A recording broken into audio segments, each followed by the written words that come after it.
Olá, seja muito bem-vindo ou bem-vinda ao podcast do Violino Didático.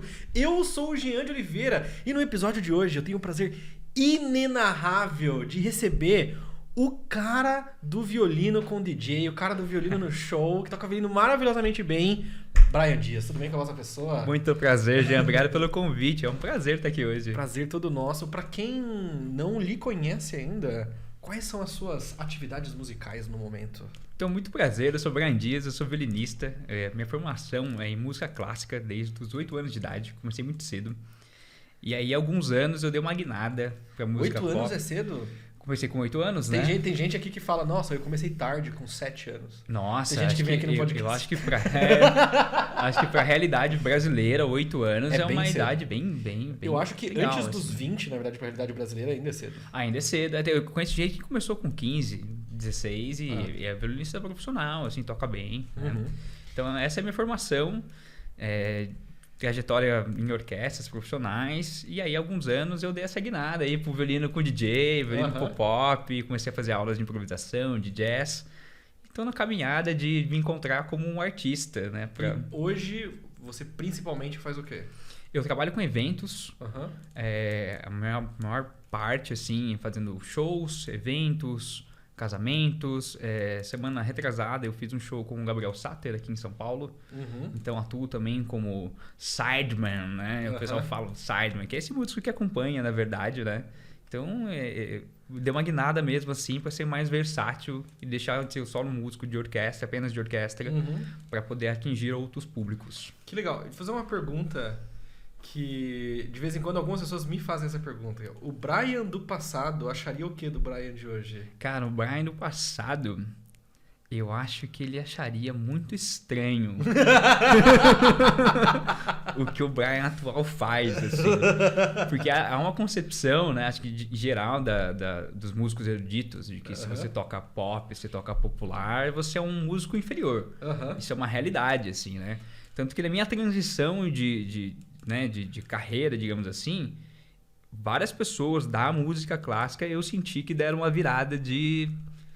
mas você não era músico de orquestra? E aí eu senti que rolou um pouco desse preconceito com o que eu tava fazendo. Cachês diminuíram de orquestra e tal, eu continuo fazendo.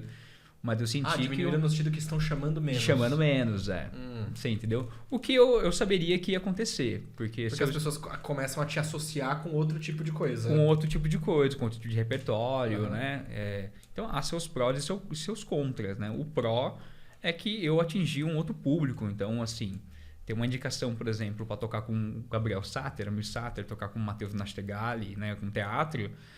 Não é todo tipo de músico que faz.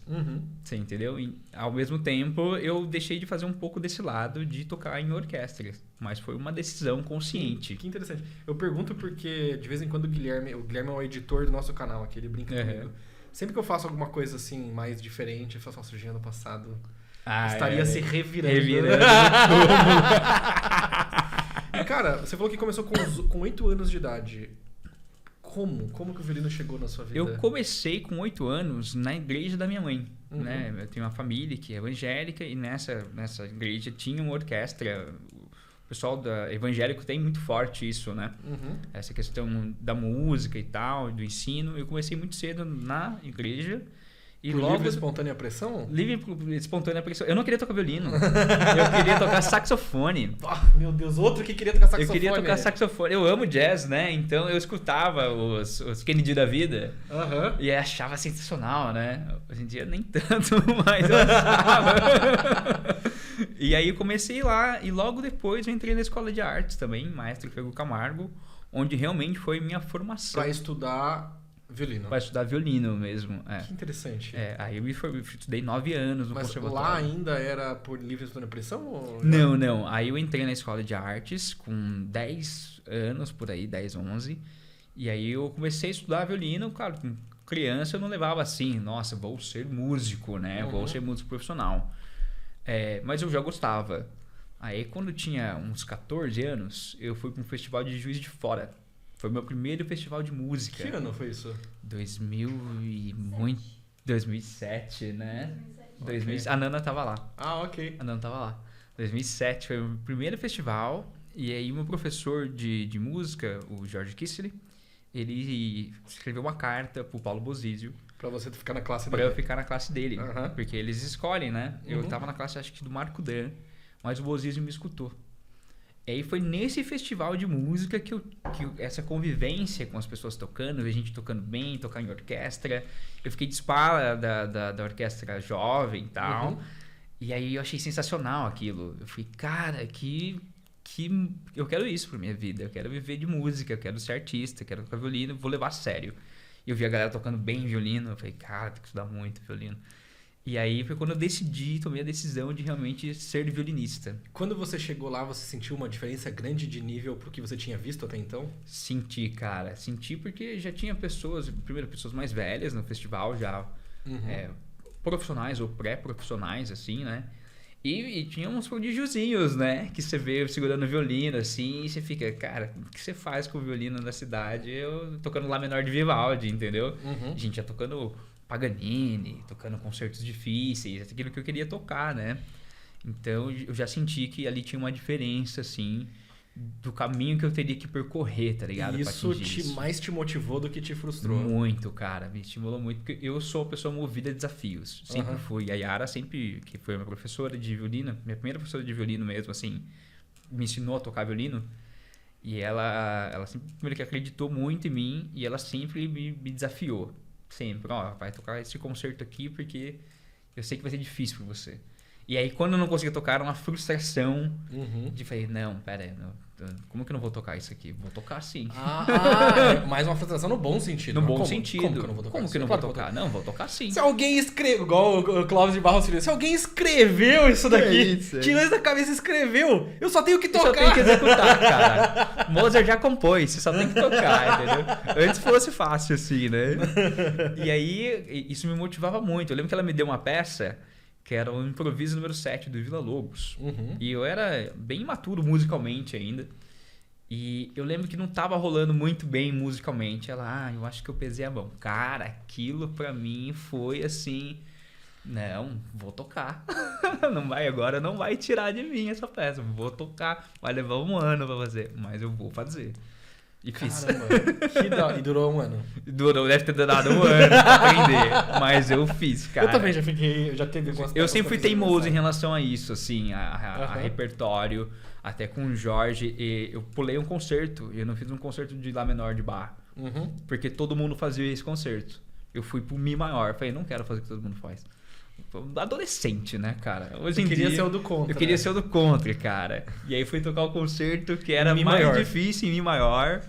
Levei mais um ano pra fazer um outro concerto, mais um ano e pouco, pra tocar mal. Porque não era pra ser aquele concerto, né?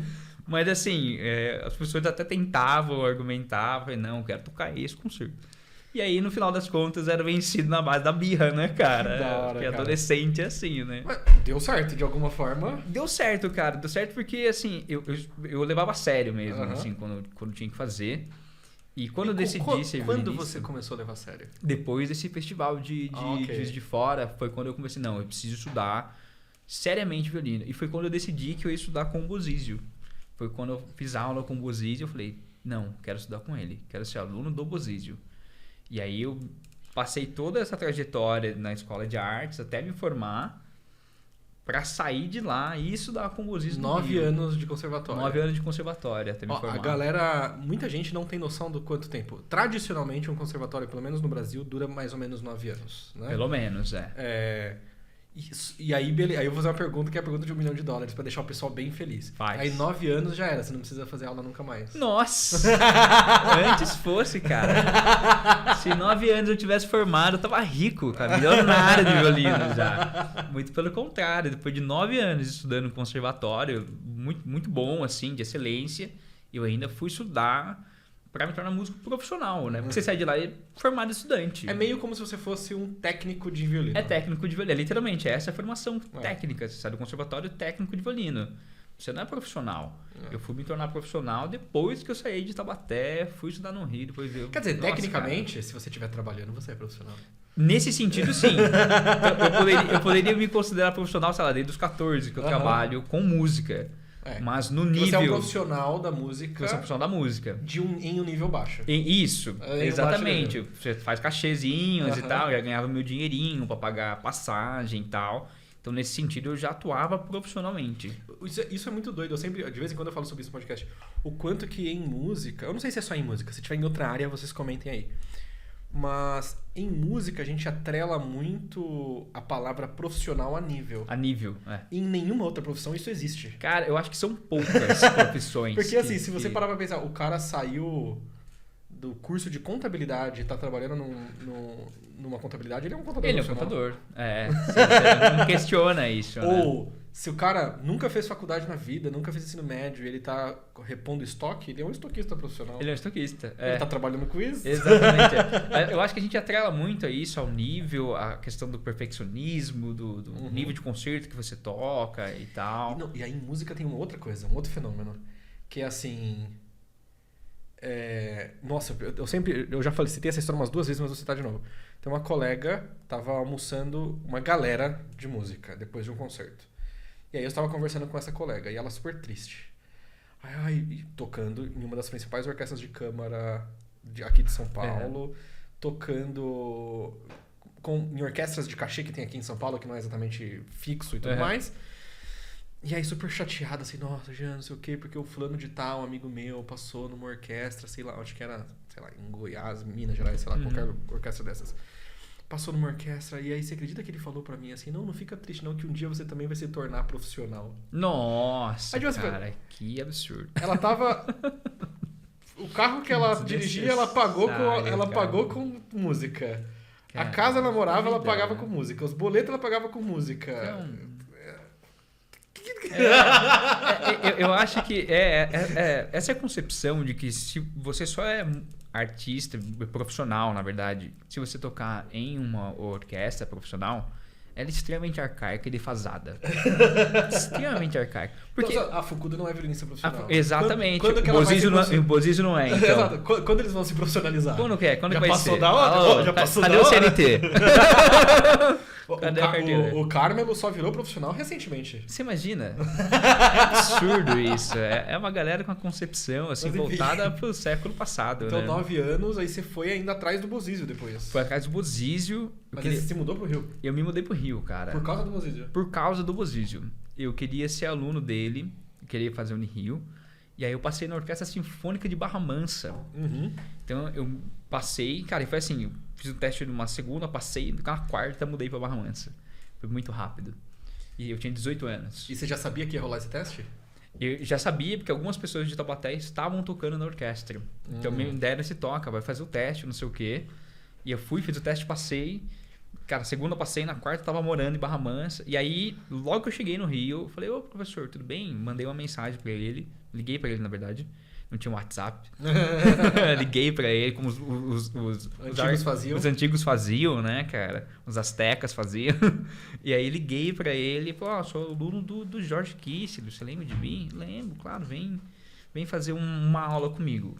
Fui pro Rio, fiz uma aula com ele. Falei, eu quero me preparar pro vestibular.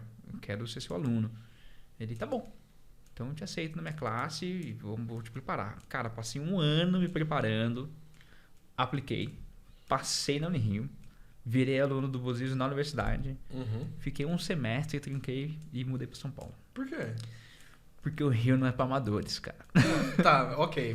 Como assim? O Rio foi um período muito difícil profissionalmente para os estudantes, porque tinha a orquestra, o SB Jovem. E tinha a orquestra de Barra Mansa onde eu tocava. Era muito distante ficar indo e voltando pro Rio de Janeiro. E muito custoso. E eu não era o salário, assim, altíssimo.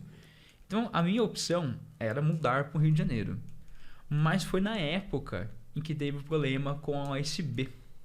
Não sei se os violinistas vão lembrar aqui, os músicos de orquestra vão lembrar. Que deu, assim, um jazz... Qual dos problemas? Porque a USB teve alguns jazzes. Foi o jazz dos testes, né? Ah, ok. Que de repente todo mundo tinha que fazer teste de novo. Todo mundo tinha que fazer teste de novo há 70 anos na orquestra. Quando foi isso? 2012? 2012, 2013, por aí. E aí a orquestra se dividiu.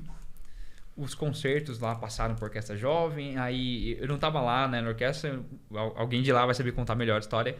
Mas a orquestra acabaram com a orquestra jovem, a OSB Jovem, que era a possibilidade de eu fazer um teste, nem era certeza de passar, mas era a possibilidade de me mudar para o Rio para cursar a Unirio, para cursar a universidade com o Bozizio. Quando tudo isso, esse marasmo de problemas aconteceu, eu não estava conseguindo ir direito para a faculdade. Eu perdi o meu primeiro recital de violino, porque eu não tinha grana para ir de Barra Mansa pro Rio de Janeiro. Aí eu pensei, cara, eu quero ser violinista, não consigo estudar violino, não consigo me manter, não consigo fazer aula, não consigo estudar, não tá rolando. Alguma coisa precisa mudar. Se aqui não muda, quem muda sou eu. E aí eu tinha alguns amigos estudando em São Paulo, aqui no Instituto Bacarelli. Falei com o professor Paulo Bozizio, falei, professor, não tá rolando pra mim, tá difícil aqui. Ele olhou assim, fazia um semestre que eu tava lá, não consigo me manter no Rio de Janeiro, mas tem um outro professor em São Paulo, Pedro de Laroli, ex-aluno do Bozizio. O Bozizinho. É o Bozizinho, o Júnior, Bozizio Júnior, professor Pedro. Eu acho que a saída é eu tentar me mudar para continuar minha carreira violinística, porque senão ela vai ficar empacada aqui. Ele, super compreensível. Na hora que você citou o nome Pedro Lolo, ele... exato. Então tá bom. Tá falando meu, lógico. Ele então tá tudo em casa. E aí me preparei. Ele falou com o Pedro, explicou, tem um aluno assim, assado, né, e tal, quer mudar. Cara, desenterraram um teste que não estava na época de teste do Bacarelli. E aí alguns outros alunos queriam também ingressar. E aí eu fiz o teste aqui no Instituto Bacarelli. E aí passei. Então aí eu deixo o Rio de Janeiro, tranquei a faculdade com o Bozizio, que era um sonho assim de fazer, para mudar para São Paulo para estudar com o Pedrinho. E aí eu virei aluno do Pedro de Laroli aqui e passei a ser aluno do Instituto Bacarelli, que foi onde realmente me formou profissionalmente. Foi depois de estudar 9 anos lá, me formar no técnico, sair estudante. Aí no Bacarelli foi lapidar. Aí você tem orquestra, tem aula, tem tudo. Aí masterclass, música de câmara, aula, uma rotina louca também do Bacarelli, muita coisa pra fazer. Mas foi onde realmente me lapidou pra me tornar músico você profissional. esqueceu de citar o melhor lugar pelo qual você já passou, que foi onde eu estava presente. Nossa, cara! Verdade, ó, pra quem... Eu e o Jean, a gente se conhece, a gente se conheceu uns 14 anos atrás. Por aí, né? Enquanto eu ainda estudava em Taubaté, nós fomos tocar na orquestra de jovem de Atibaia. Orquestra Sinfônica de Atibaia, não Sinfônica de Atibaia. Na prática era uma orquestra Na prática era, porque eu era uma bolsa, né? Pô, não era profissional aquilo. Mas era uma bolsa boa, eu lembro, porque era assim... Eu sempre... Nossa, eu não posso falar isso, eu acho, gravando, mas eu sempre achei meio estranha essa orquestra. Eu não conheço a gestão, não conheço ninguém lá da gestão, só tocava lá. Mas eu sempre achei estranho. Mas eu sei que a gente basicamente ensaiava um mês sim e um mês não. Na minha época, eu já tava indo sempre, cara. Eu toquei só nessa época que era mês sim, mês não. Porque aí você recebia como se fosse os 2 meses. Os 2 meses. Só que você não ia, era mês sim, mês não. Então pra mim era maravilhoso. Ou era 15 dias sim, 15 dias não, um negócio assim. Eu lembro que na época que eu estava indo, eu já estava indo com mais frequência. Era acho que 2 vezes na semana um ensaio. Terça e quinta de manhã, né? E, cara, eu tinha que sair, 4 da manhã de Taubaté pra chegar no ensaio. Porque era muito longe. E aí, financeiramente, pra mim, já não tava rolando. Eu fiz, acho que 1 semestre e meio, por aí. E aí eu falei, não tá dando certo. Porque, além de demorar pra ir, eu levava muito tempo pra voltar pra Taubaté. E começou a conflitar com as minhas aulas na escola de artes. E aí eu chegava, atrasado pra aula de música de câmara, de harmonia. Eu já era do técnico, tava prestes a me formar. Falei, eu não posso, nessa altura do campeonato, não faltar na aula, porque senão eu vou ser reprovado por falta. Mas eu achava muito esquisito, porque teve uma vez que eu cheguei lá pro ensaio e só não tinha ensaio. Isso aconteceu algumas vezes. Tá, mas... E aí? Não, porque foi avisado não sei onde. Foi avisado no e-mail de não sei quem. Mas... E aí, gente? Eu saía daqui, de Cotia, pra ir pra lá. É mais perto do que você, né? Mas assim, ainda assim. Ainda assim é uma caminhada, né? É longe. Você chegar lá e não tem ensaio. Na verdade, eu não saí de Cotia, porque na época eu namorava uma menina que era de Atibaia. Então, Guarulhos ensaiava segunda e quinta. Você já ficava pra lá. Segunda e quarta de noite. E aí eu ia de noite pra Atibaia e dormia em Atibaia. Dormia lá e ficava... Mas mesmo assim, se não fosse ter o ensaio no outro dia de manhã, Você eu não ia pra Atibaia. Né? Faz sentido. Ia ter voltado pra casa, dormir em casa, Exatamente. Né? Então era meio esquisito. E eu lembro de você lá, porque você era chefe de naipe dos segundos violinos. Eu entrei na última estante dos segundos violinos. Foi, eu não lembro disso. Nos primeiros três programas, acho que eu tava lá na última estante, aí depois eu fui pros primeiros violinos. E aí eu via você lá, falava, pô, legal, cara. Falava isso mesmo? Sim, eu pensava. Porque violinista. Violinista é meio chato. Raramente, ainda mais adolescente, raramente olha pro outro violinista, cara, mas eu lembro e acha que é. Nossa, que bom violinista. Eu fui fazer um teste com tanta. É que você não conheceu, a gente não chegou a se conversar tanto assim. Não, a gente teve pouco contato lá. Mas eu sempre tive um ego bem baixinho. E aí eu lembro que quando eu fui fazer o teste, eu nunca tinha escutado falar da Orquestra de Atibaia. Aham. Então, na minha cabeça, certamente eu seria Spala. E aí eu fui fazer o teste. Aí chegou em último instante. Não, e aí eu toquei. Só que assim, primeiro eu não sabia se era um teste pra vagas remanescentes, se a orquestra já existia. Eu não sabia nada. Também. Entendeu? E eu acho que a orquestra já existia. Então, já é possível ser um teste de orquestra que já existe, a não ser que seja um teste para Spala. Eu lembro que a banca foi a Maria Vishna. Exato. E aí eu fui fazer toquei o Mozart 13 e o Capricho Basco do Sarasate, porque tinha uma livre escolha. Uhum. Falei, nossa, eu toquei Sarasate também. O que você tocou? Eu toquei a Romance Andaluza. Ok. Que era meu carro-chefe. E aí eu toquei... Aí eu saí muito confiante. Falei, aqui é meu. Aqui é meu, já era. Aqui é nóis. Última estante do segundo semestre. O engraçado é que pra mim foi o contrário. Eu cheguei lá sem expectativa nenhuma e passei de chefe de naipe. E aí quando saiu o resultado eu falei... Nossa, sou chefe de naipe. E eu não esperava passar de chefe de naipe, porque eu sabia que algumas pessoas que estavam tocando e tocavam bem violino, conhecia o Spala, que também era lá, que também estudava na escola de artes. Eu falei, eu vou pra ver como é que é o rolê mesmo. E era uma galera muito boa. Tinha gente muito boa, assim, né? Era uma orquestrinha legal lá, pois cara. Pena que o projeto morreu, assim. E não existe mais essa orquestra? Não, só não existe mais. Não sei o que aconteceu também. Mas o que acontece com muitas orquestras. Não, eu saí antes porque nessa correria de ir pra Atibaia e voltar pra Taubaté, não tava conciliando. E aí a gente ia... Cara, eu tinha que sair de Taubaté, pegar uma mototáxi até a rodoviária, da rodoviária de Taubaté até São José dos Campos, para pegar uma carona pra ir até Atibaia. Lá em Atibaia eu me locomovia de mototáxi. Então, cara, com violino nas costas. A gente sabe quando. Você tá maluco.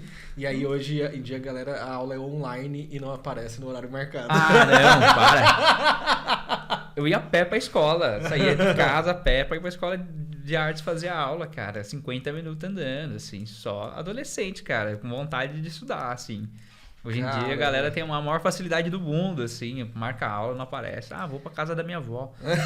É que eu tenho que levar minha avó no jiu-jitsu. E, cara, quando que caiu a ficha pra você, assim, eu quero trabalhar com isso? Eu acho que não caiu a ficha, foi acontecendo, assim. Quando eu comecei a fazer eventos, eu trabalho com casamento há muito tempo. Acho que é o primeiro... É o padrão do violinista. É o padrão do violinista, fazer casamento, cara. Quando começou a dar certo, eu falei, opa, tá entrando um dinheirinho aqui. Eu comecei a pagar minhas próprias contas, passagem, alimentação, coisas mínimas, assim. E aí começou a dar certo, aí logo depois veio a Orquestra de Atibaia. Aí era uma bolsinha um pouco melhor, aí depois veio Barra Mansa, já uma bolsinha um pouco melhor. Então as coisas foram acontecendo naturalmente, de maneira progressiva, e a grana começou a entrar, né? Até realmente chegar numa orquestra profissional, que foi a Filarmônica de Goiás, mas eu já estava aqui em São Paulo estudando, que foi o ponto ápice profissional, assim, da minha carreira como músico de orquestra, né? E aí... Você foi quando fizeram a reestruturação ou antes? Não, eu fui convidado para tocar na Orquestra Filarmônica de Goiás em 2018. Ok. Eu já era Spala aqui do Instituto Bacarelli, da Orquestra Sinfônica Heliópolis, e já estava numa transição profissional, assim, porque eu estava trabalhando com o Matheus Nastergalli. Eu tinha feito uma turnê com teatro. E já estava fazendo cachê no Teatro Municipal de São Paulo, né, com alguns freelas. Até aconteceu o convite. Né? O convite aconteceu pelo Spala da Orquestra Filarmônica de Goiás, o Abner. E aí foi quando realmente eu falei, nossa, vou ver. E foi curioso, porque eu recebi uma mensagem e eu tinha acabado de fazer uma aula de quarteto, de música de câmara. E nessa aula de quarteto, se não me engano, foi com Bandel. E aí a gente tava, nossa, a gente tem muito que aprender, muito que fazer da vida, muito que estudar, né, pra virar profissional. Meia hora depois. Você falando de virar profissional, mas meia já hora trabalhando com música, ganhando dinheiro. Exatamente, porque essa é a concepção que a gente tem. Agora eu sou músico profissional, agora eu toco numa orquestra profissional, então agora eu posso chamar. Agora eu toco numa orquestra que as pessoas falam que é uma orquestra boa, então agora eu sou profissional. Agora sim, agora eu sou respeitado. E, né, hoje em dia eu não tenho essa concepção. E aí eu fico pensando, né, tipo, respeitado por quem? Então, cara, só pelos outros violinistas. Só pelos outros músicos de orquestra, na verdade. Exato, não é nem violinista, não é nem violinista, geral. É só pelos músicos de orquestra, assim, porque a real é que se você trabalha com isso, você é um profissional, como a gente estava falando. E às vezes nem por músicos de orquestra, é músicos de orquestras até mais ou menos aquele nível. Porque se é uma orquestra melhor, tô começando. Tá começando aí, né? Jovem iniciante, Tipo assim,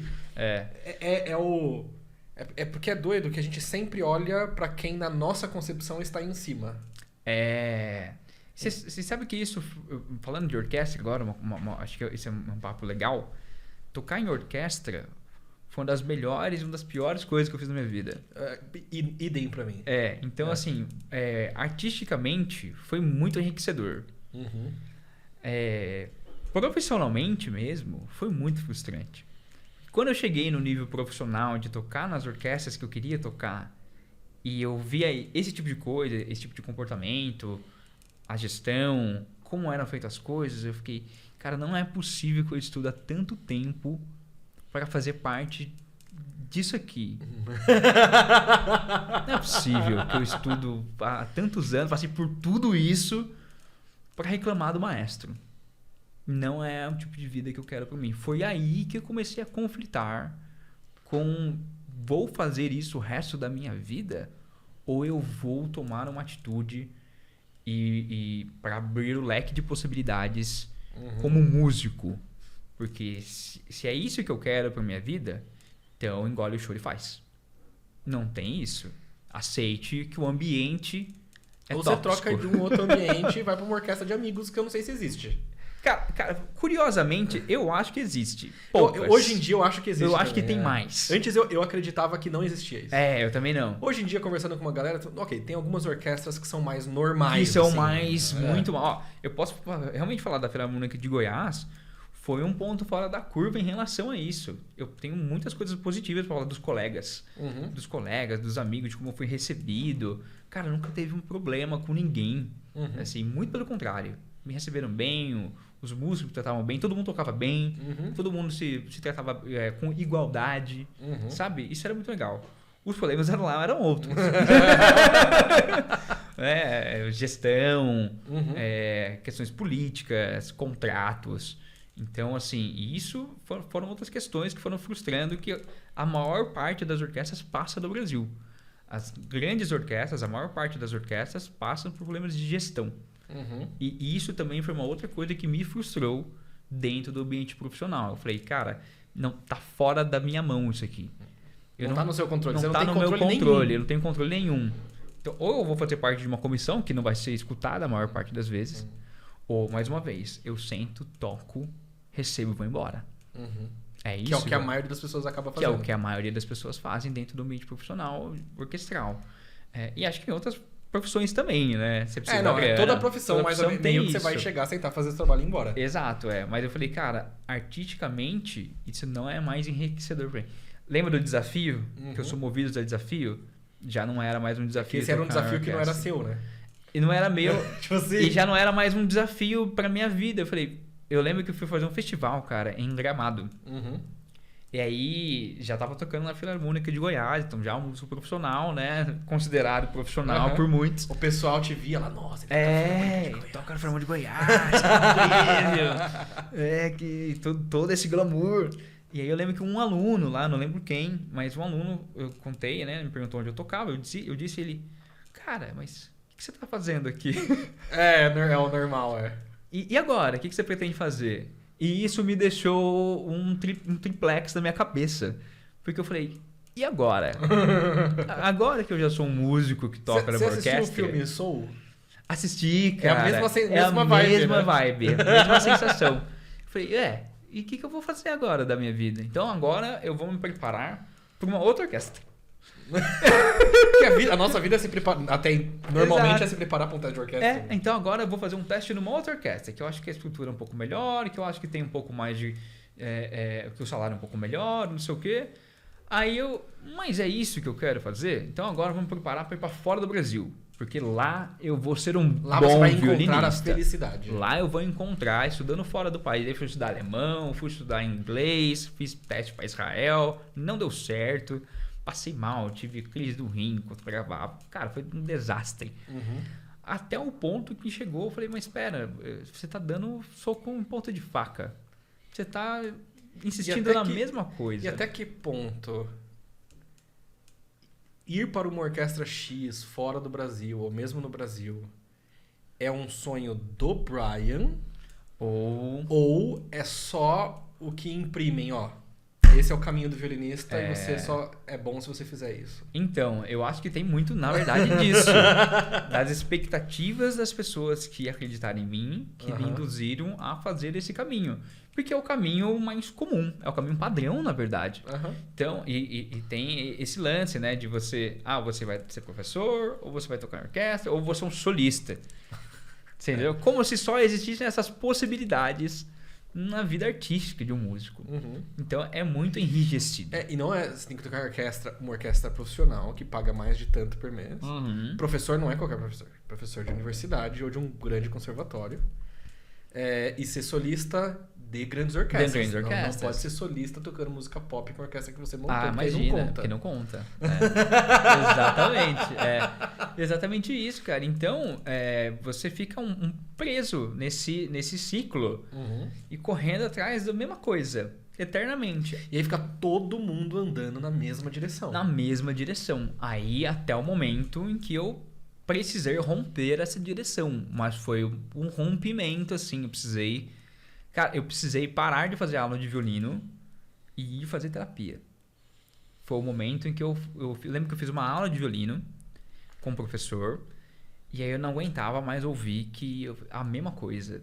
Articula, Brian. Cara, desde os 8 anos de idade, vai falar do meu détaché ainda. Pô, não é possível que eu não aprendi a fazer détaché ainda. Não. Ou só não aprendi do jeito que você quer fazer. Provavelmente. Você entendeu? Já formado, assim, já tendo feito aula com muitos bons professores. Pra, nessa altura do campeonato, ter que corrigir já tendo tocado numa das principais orquestras do país. Exato. Eu falei, cara, não é possível que eu vou insistir na mesma coisa. E aí eu lembro que eu falei, quer saber? Foi na pandemia, inclusive, quando bateu 2020, o mundo parou. E aí eu tava fazendo uma aula. Eu falei, cara, eu não vou passar por isso sozinho. Eu preciso de ajuda, porque o que eu estou passando tá além do que eu consigo resolver. E a minha vida inteira eu me resolvi sozinho. Nesse momento, eu preciso de ajuda. Eu preciso de alguém que consiga me entender o que tá passando pela minha cabeça. Porque além das frustrações, né, pandemia, não tem evento. A vida de músico de orquestra é público. Não tem público, não tem ensaio, não tem onde tocar. A orquestra, infelizmente, estava passando por uns sérios problemas na época, a Filarmônica de Goiás, contratuais. Eu falei, cara, eu não sei até quando vai durar isso aqui. Então, eu preciso realmente me entender como pessoa, como indivíduo, como artista e reencontrar... Me reencontrar aquele Brian de 14 anos lá, que queria ser muito violinista. Porque naquela altura eu tava a ponto de... Eu falei, não quero mais fazer isso da vida. Então, tava no momento de... Se eu não mudar, se eu não passar por esse processo, eu vou largar o violino. Eu vou tacar ele na parede. Vai virar lenha isso aqui. Porque eu tinha níveis de estresse, de picos, de pálpebra tremer. Assim, de ansiedade. E aí... E a pessoa assistindo agora fala, mas peraí, a minha pálpebra tá tremendo. Então você precisa de ajuda. de verdade, assim, é importante. E aí foi nesse momento que eu ressignifiquei realmente... que papo coach, né? Ele contratou um coach pra fazer um planejamento de carreira. Daqui a pouco vem Brian Marçal aí. É só minha história, tá, gente? E aí, realmente, de entender, assim, esse processo e de que trazia pra mim essa vontade, esse desejo de continuar tocando, de continuar sendo músico, de continuar vivendo de música, mas de outra maneira. E aí a Orquestra Filarmônica de Goiás, ela acaba... A orquestra foi exonerada no meio da pandemia, né, por causa de problemas contratuais da época. E foi o momento que eu falei, é agora. É aqui que a chave muda. Porque se eu não tenho uma orquestra para tocar no meio da pandemia, não tem teste, não tem evento, eu preciso mudar em alguma coisa. Eu preciso entender aqui como que vai ser minha carreira daqui para frente. E aí eu fiz uma aula de jazz de um festival com o FICA, Festival de Música em Casa. E o Nicolás Krasik deu uma aula de jazz. Ou FIMUCA? FIMUCA, okay. Desculpa. Festival de Música em Casa, faz mais sentido. Né? Tô falando, Brian. FIMUCA, isso mesmo. E aí eu lembro de ver essa aula e eu falei, é isso, hein? E você já tinha passado isso pela sua cabeça? Eu sempre gostei de música popular, eu sempre gostei de jazz, eu sempre gostei de música popular brasileira. Sempre esteve na minha vida de alguma maneira. E eu sempre gostei de improvisar, mesmo não sabendo improvisar. Eu gostava de brincar, de improvisar e tal. E ali eu falei, cara, por que não fazer uma aula de algo diferente? E aí quando eu fiz, aí marquei uma aula particular com o Nicolás. E cara, foi a aula que eu falei, isso aqui faz sentido estudar agora. Estudar um outro idioma, estudar uma outra linguagem, aprender algo. É doido, o meu sentimento toda vez que eu vou ver um workshop quase toda vez que eu vou ver um workshop de popular, de uma linguagem bem diferente, tipo, eu vi um do Hertz já, falando sobre forró.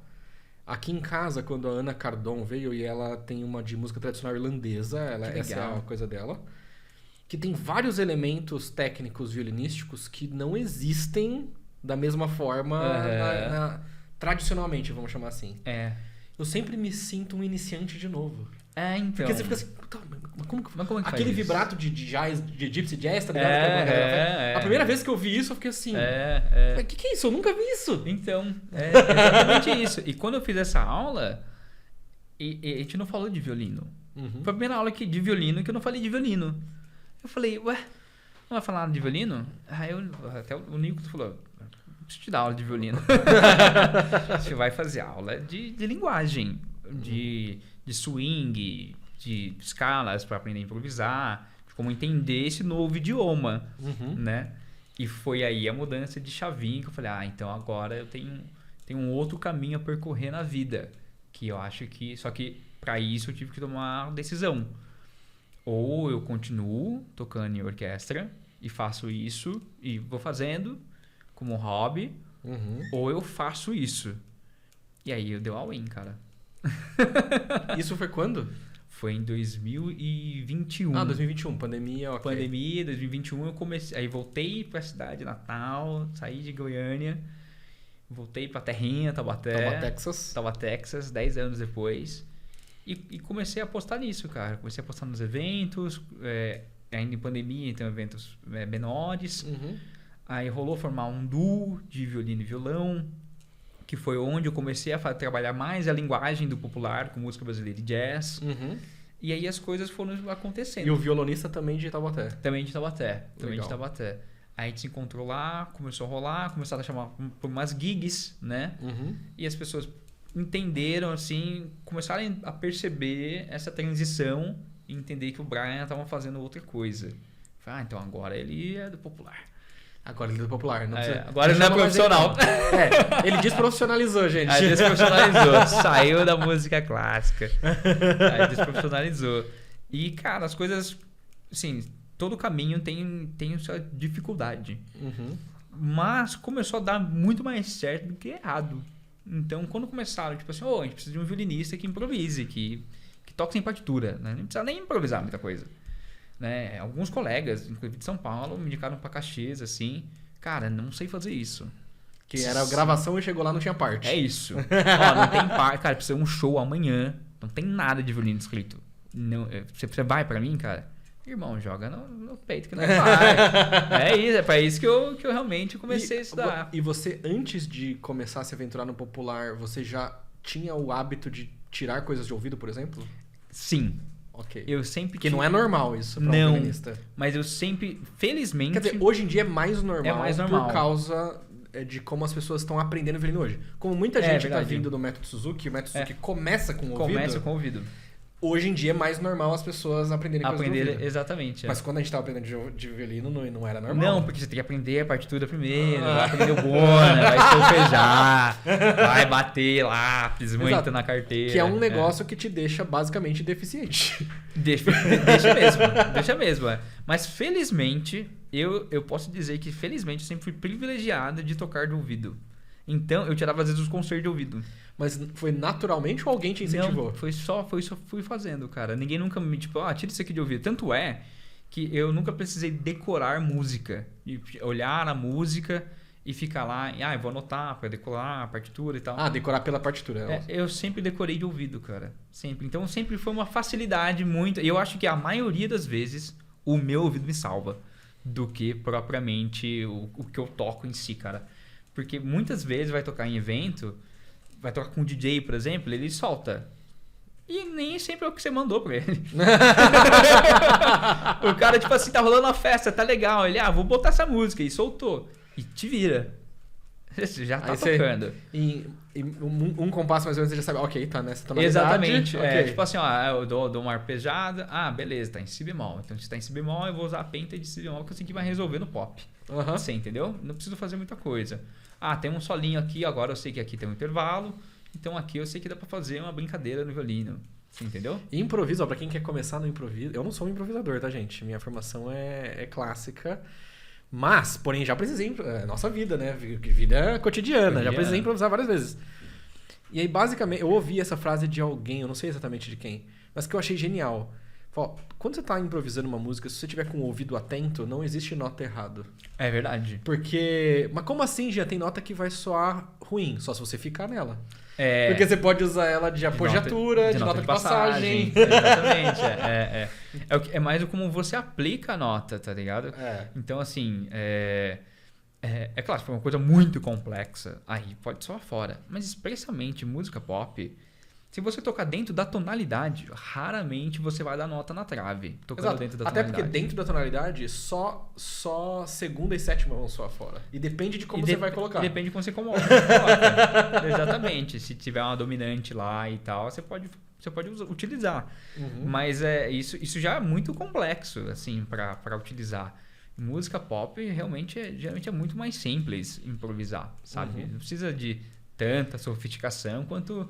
No jazz, aí vai ter o cara do pop que vai comentar assim: que absurdo! Não, porque dá pra improvisar bem assim. Ninguém tá falando que não dá. Dá muito bem. Dá pra improvisar. Se você escutar rock aí, rock é uma progressão harmônica muito simples. E a galera debulha na guitarra. Faz improvisos incríveis. Olha o Van Halen aí, entendeu? Tem guitarristas maravilhosos. Mas assim, a questão é que existem outros tipos de músicas que vão exigir realmente que você... Se você colocar lá uma harmonia muito difícil, que você realmente pense sobre aquela harmonia especificamente, porque senão você vai dar nota na trave. Entendeu? Então, alguns jazz são assim. Tanto que alguns jazz eu nem toco. Bebop, eu acho bebop dificílimo tocar. Não manjo nada de bebop. Eu gosto do standard jazz, o Garapelli. Tá, você decidiu que vai tocar jazz, vai tocar pop, vai tocar em evento, vai tocar com violão, com DJ...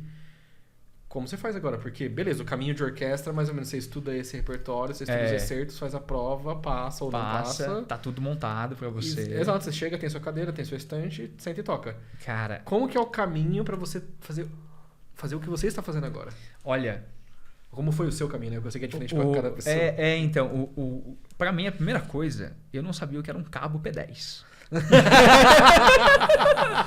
Eu não sabia o que era um cabo P10. Mesa de som... gente. Eu chegava na orquestra, ia gravar, tava tudo pronto. Eu tinha que sentar e tocar minha parte. É assim que funciona. Bem, mas era assim que funciona.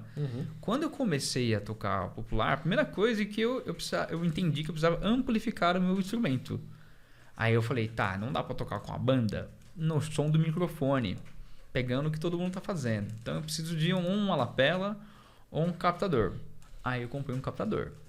Falei, beleza, como é que eu conecto esse captador? Aí eu falei, preciso de um cabo P10. O que é um cabo P10? O que é um cabo P10? Aí eu não sabia, fui pesquisar. O cabo P10 é um cabo que tem aquela ponta, não sei o que e tal. Beleza, comprei um cabo P10.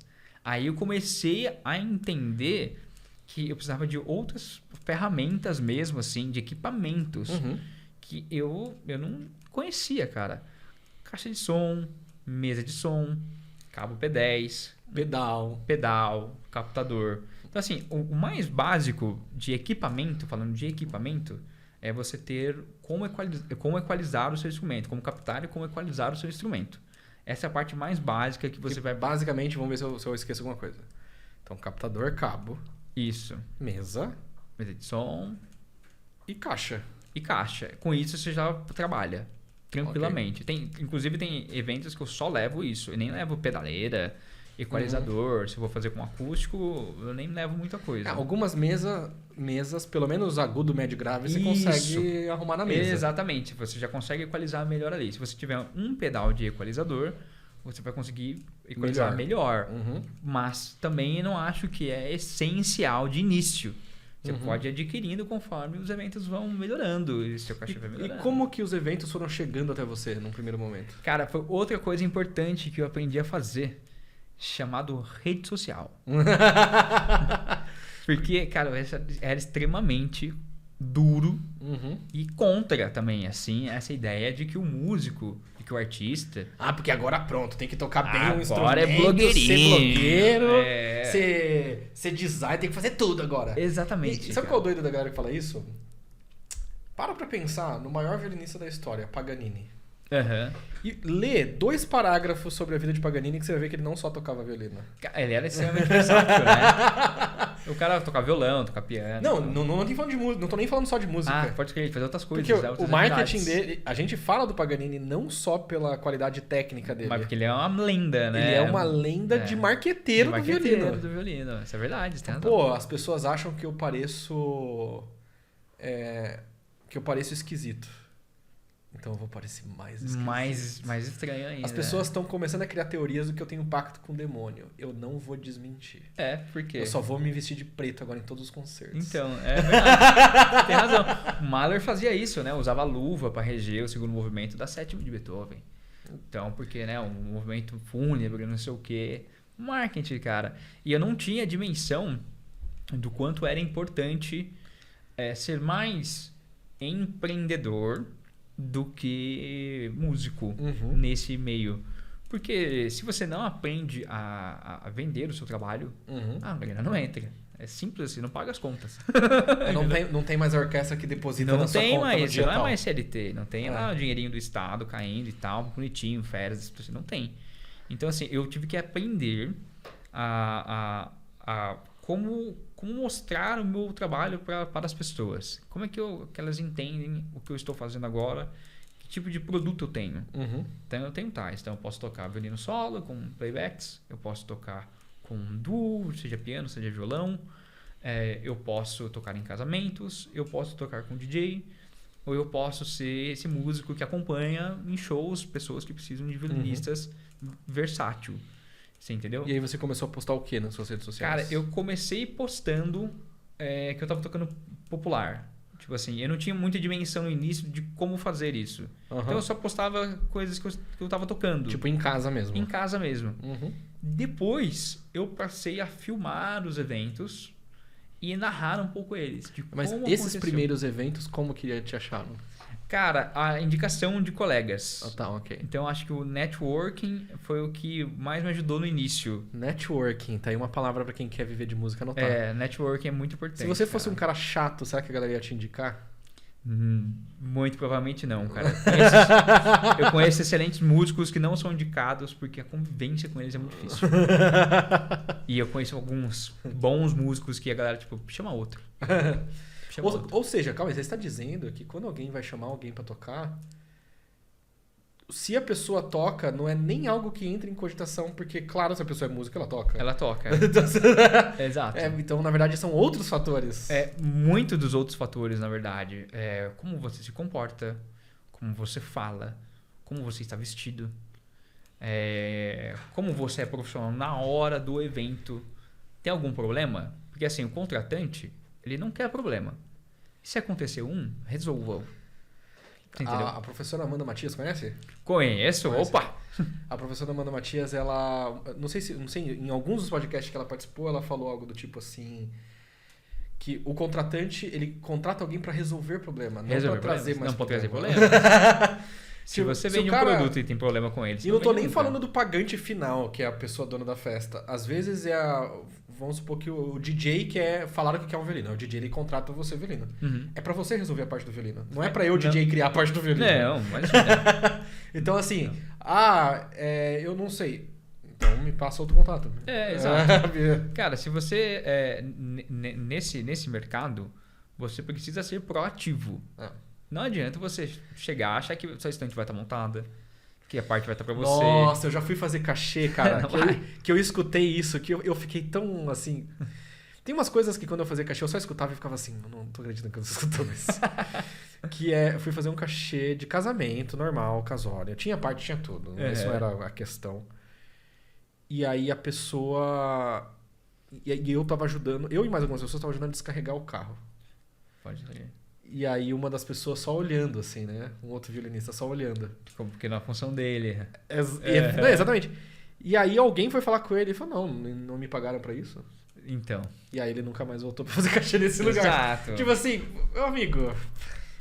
tipo assim, é claro que tem contextos, né? Sim. Tem coisas que realmente, se eu sei que eu vou me machucar, eu não vou me submeter a fazer algo que vai atrapalhar o meu trabalho. Mas, cara, você precisa aprender a enrolar o próprio cabo. A desmontar sua própria estante. A desmontar sua própria estante. Você entendeu? A ter a consciência de que se você quer o seu som bem equalizado, a ter a própria lapela. Uhum. Não espere que você vai fazer um trabalho com a empresa X e que vai ter o melhor equipamento possível. Geralmente não vai. Tá? Geralmente não vai. Vai ter um mic lá, até um Shurezinho bacana. Mas se você quer seu som bem captado, leve a própria lapela. Leve o próprio captador. E você quer ser chamado sempre, leve algo que vai tornar a vida deles mais fácil. Mais fácil. Exatamente. Você vai ser sempre chamado. Exato. Tem umas pessoas que eu trabalho na região, que aí eu comecei a levar meu captador, levo meu equalizador e tal, e já plugo, já mando o meu som pronto. Uhum. O cara me olhou assim, cara, eu nunca vi um violinista fazer isso.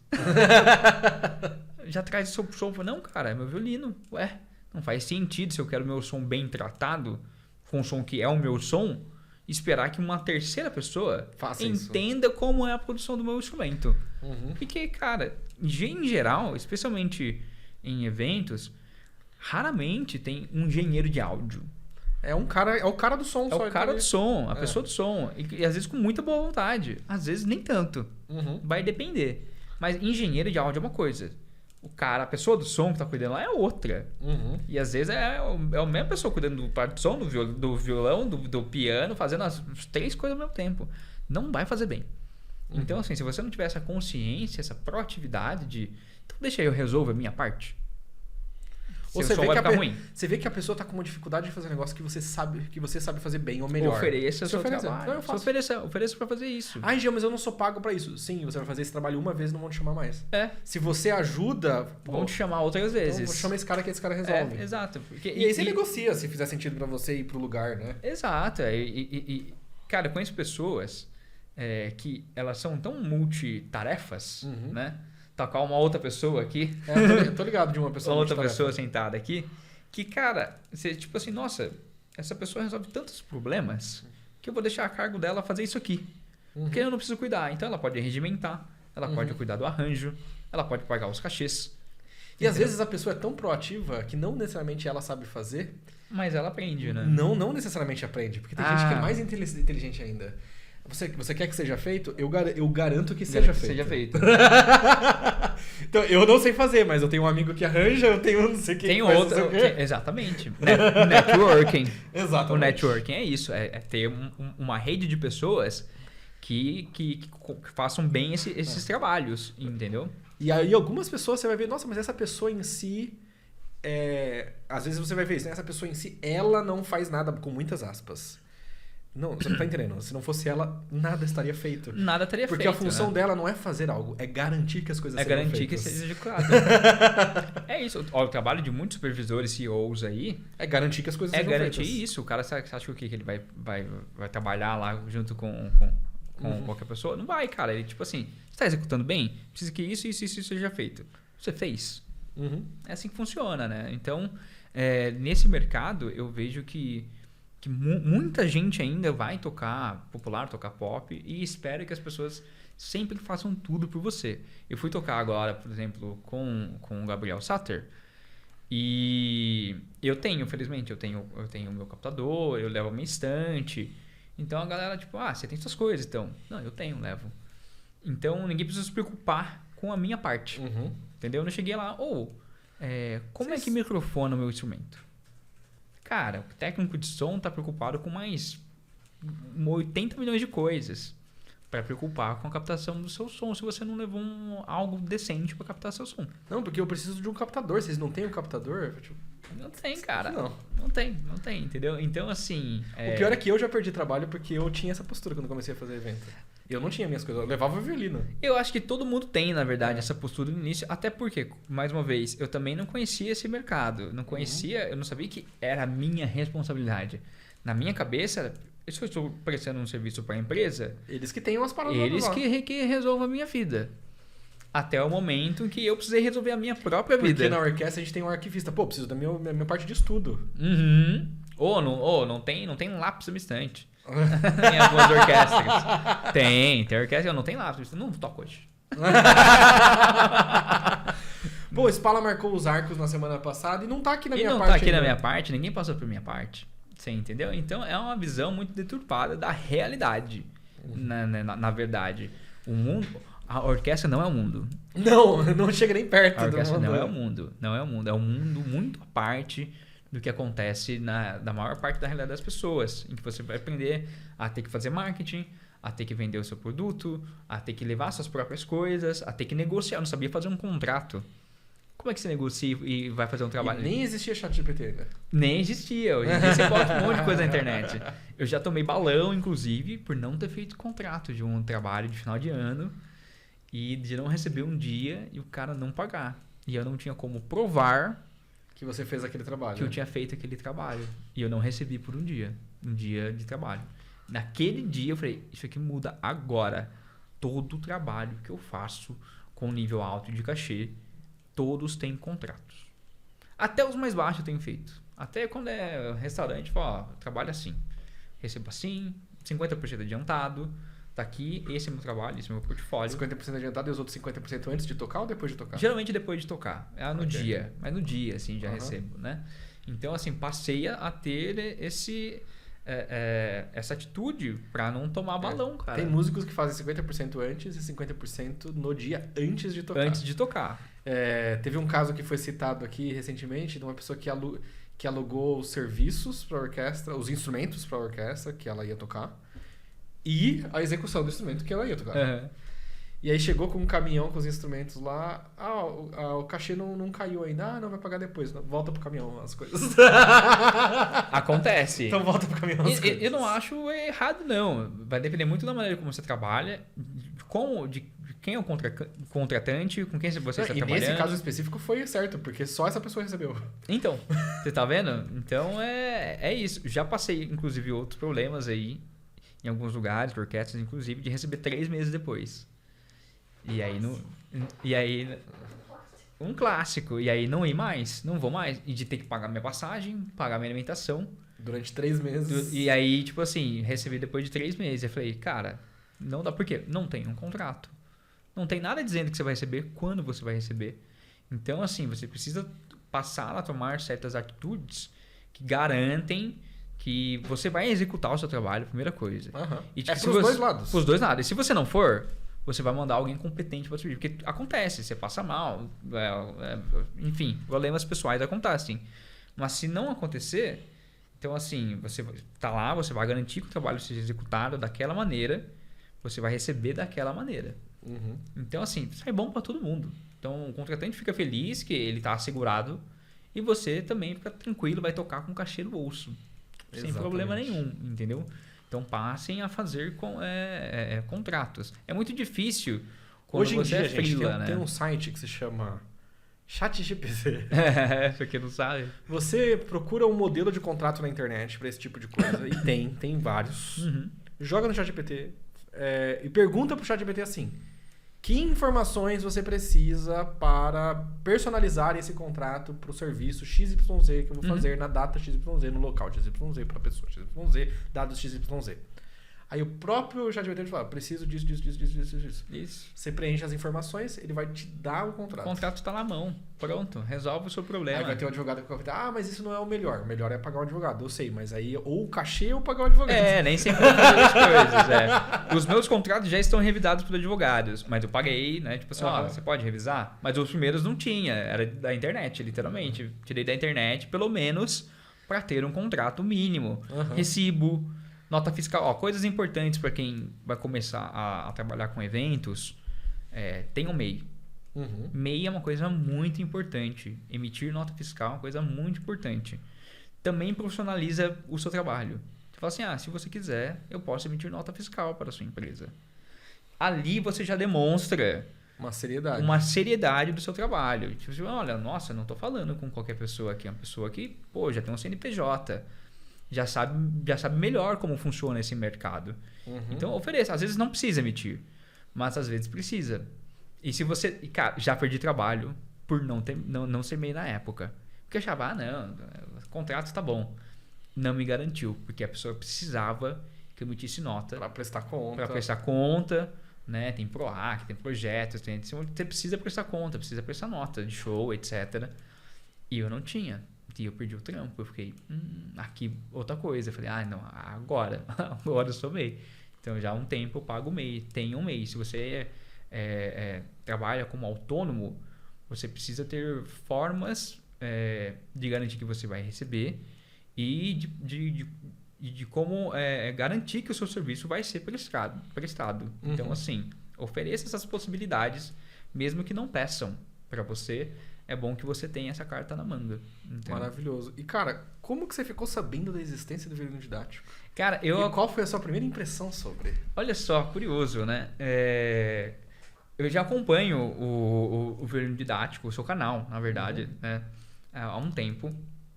E eu sempre achei assim, o seu trabalho inovador para a internet. Porque não tinha ninguém fazendo isso no YouTube, ensinando a tocar violino, falando sobre o violino da maneira como você faz. E aí, quando o podcast começou a acontecer, eu acho que eu vi através do Insta da Nana, provavelmente. E eu achei assim, cara, que legal que agora a gente pode bater um papo num lugar para falar realmente de música, de violino, de como são os ambientes, de forma realmente abrangente, de forma assim, eu posso falar o que eu quiser, na verdade. Como você falou, a regra do podcast é que não tem regra, então a gente pode falar sobre um monte de coisa. E eu achei isso realmente muito interessante, e a maneira como vocês têm feito, os convidados que vocês têm trazido, assim, só agregam a vida de quem quer começar a tocar violino, de quem já toca, ou de quem está numa transição, porque vocês têm aberto o leque de possibilidades. Porque vocês já trouxeram gente que toca em orquestra profissional, como Baldini, por exemplo, Spala da USESP, mas também tem o Ricardo Hertz, que é um super músico popular aí, compositor, compôs inclusive pro Baldini, né? Então eu achei que isso vocês vão colher frutos de pessoas que, além de quererem tocar violino, quererem ser músicos, delas terem a possibilidade de fazerem outras coisas. Que é isso que eu acho que falta para a maior parte dos músicos. É ter a possibilidade de ser versátil. Nossa, acho que foi a resposta mais profunda pra essa pergunta até agora. Mais de 100 episódios, essa acho que foi a mais profunda. Mas eu realmente acho isso, cara. Eu acho que quem pensa com a cabeça do passado, se você acha que você vai viver apenas de orquestra, você já é um músico obsoleto. Você não vai. Assim, mesmo que você tenha potencial... O doido é que a gente citou, por exemplo, uma das orquestras aqui agora há pouco, nos últimos minutos, e eu conheço muitas pessoas e tenho algum tipo de amizade com algumas das pessoas que tocam nessa orquestra que você citou, por exemplo. E aí, inclusive uma dessas pessoas que eu vou citar agora veio no podcast também. E, além de tocar na orquestra, que é uma das maiores, se não a maior orquestra do país, vem de semi-joia. Olha só. Todos eles, além de tocar, quase todos eles, além de tocar, dão aulas particulares. Dão aulas particulares, né? Tem pizzaria. Você tá vendo? Então assim, ele não tá pensando só no agora, só na parte... Tem imóveis. Exatamente. Vende instrumentos para os alunos. Exatamente. Então, e isso para falar realmente de coisas que ainda estão bem fora da área de música, né? Eu ainda falo, eu sou professor também. Então, para os meus alunos, eu já ensino pentatônica, eu dei aula esses dias para um aluno que já está tocando legal, assim, nos concertos de Vivaldi. Vai fazer o flash, aí vai ter arpejos em vai ter. Maior, menor, na dominante, isso. Maior e menor. Na diminuta. Diminuto, sétima e pentatônica. Vai ter pentatônica. vai ter por quê? Porque é uma ferramenta que eu utilizo muito e que não me foi ensinado quando eu era mais novo. Eu gostaria de ter tido a possibilidade, quando eu era mais novo, aos 14, 15 anos, de poder tocar outras coisas, que não só um único caminho, que não só um único padrão, que todo mundo constrói. Se você quer ser violinista, quer ser músico, existem outras possibilidades. Você pode trabalhar... Cara, nem para falar de violino, assim. Você pode ser produtor. Você pode ser arranjador. Você pode ser compositor. Você pode trabalhar com edição de vídeo, com edição de áudio. Cara, você pode trabalhar com projetos. Eu não manjo de escrever projeto. Tenho vários na cabeça e eu não sei escrever isso. Você pode trabalhar de escrever, você pode trabalhar de captar. De captar recurso.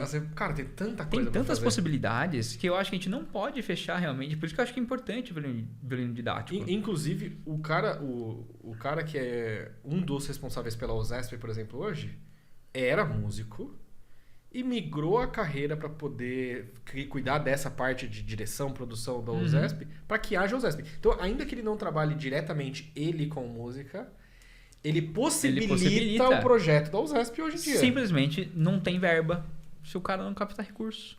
Exato. É isso, é assim que funciona o mundo, tá vendo? Quando lança orquestra. Então a gente, para ter orquestra, precisa de vereadores. Precisa de prefeitos. Precisa de governadores, presidentes, enfim. Que vejam sentido nisso. Exatamente. Porque senão basta uma canetada e acabou o projeto. Como acabaram vários. É uma canetada. A Orquestra Sinfônica São José dos Campos, de anos atrás, acabou assim. Não tem verba mais. Vai mudar pra saúde. Nem pode, tá? Nem pode. Nem pode. Nem pode. Mas o pior, e aqui aí entra outros fatores. Você acredita que dá pra fazer isso, acabar com qualquer orquestra na canetada? Não. Exato. Não dá. E não dá porque se essa orquestra, especialmente tiver conexão com o público, um trabalho social, você não será possível. Tentaram acabar com o guri. Conseguiram?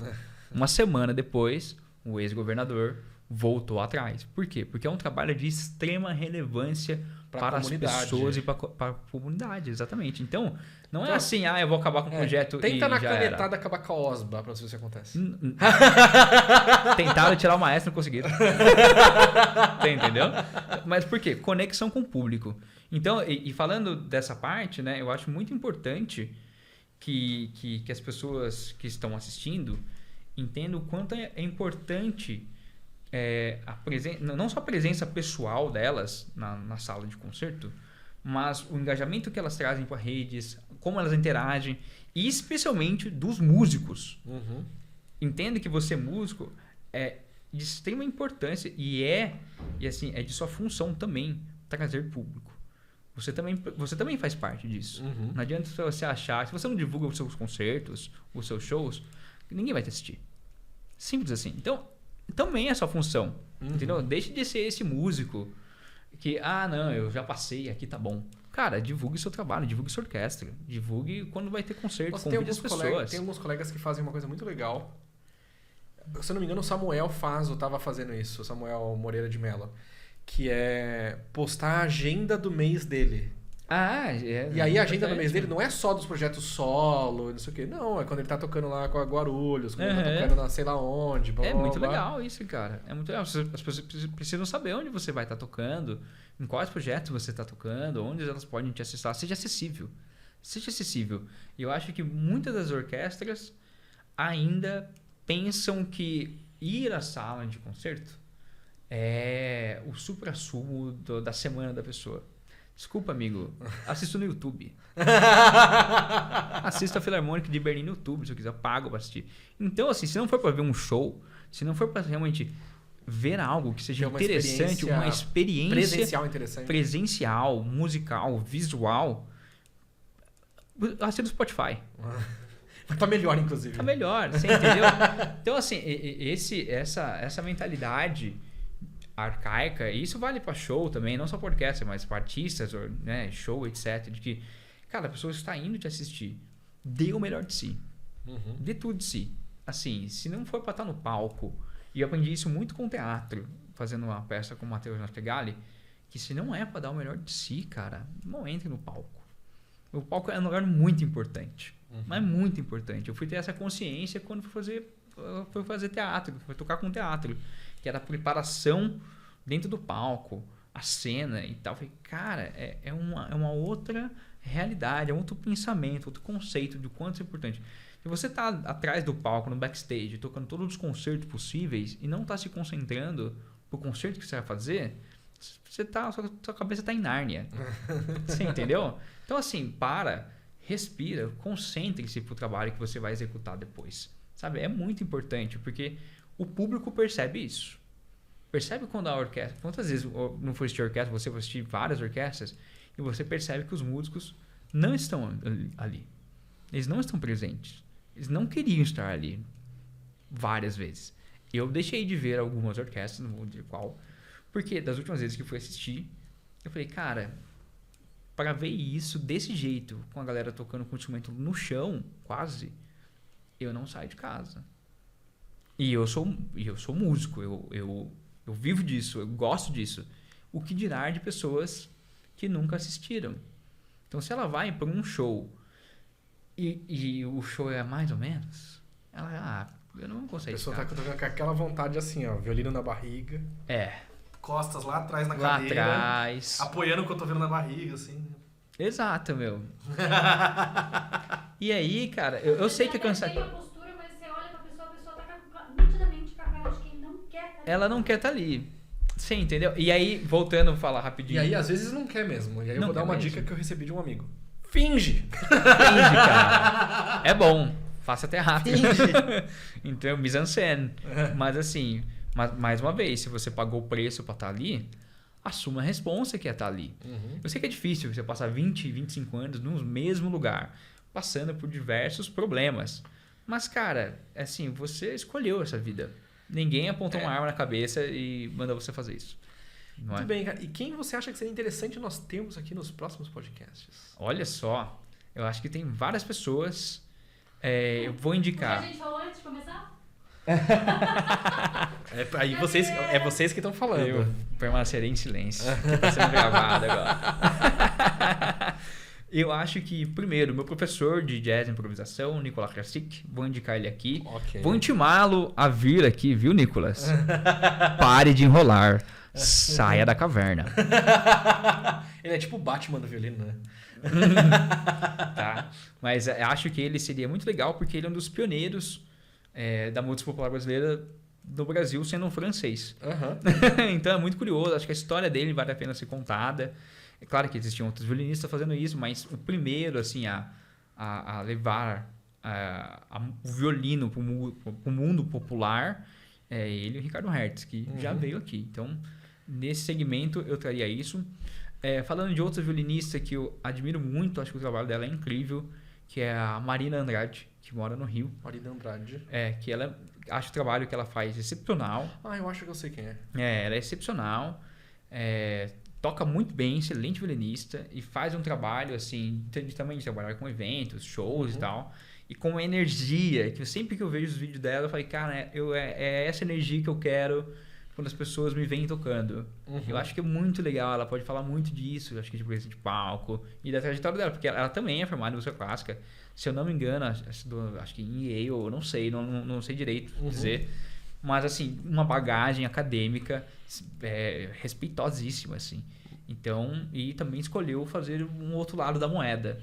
Então, acho que pode ser muito interessante para as pessoas entenderem que a vida não é um caminho só. E como as pessoas te acham nas redes sociais? Você pode procurar por Brian Dias Violin. Brian com Y, Dias com Z, Violin. Lá você vai encontrar meus vídeos, tem dicas para quem quer começar a improvisar, quer aprender uma escala diferente.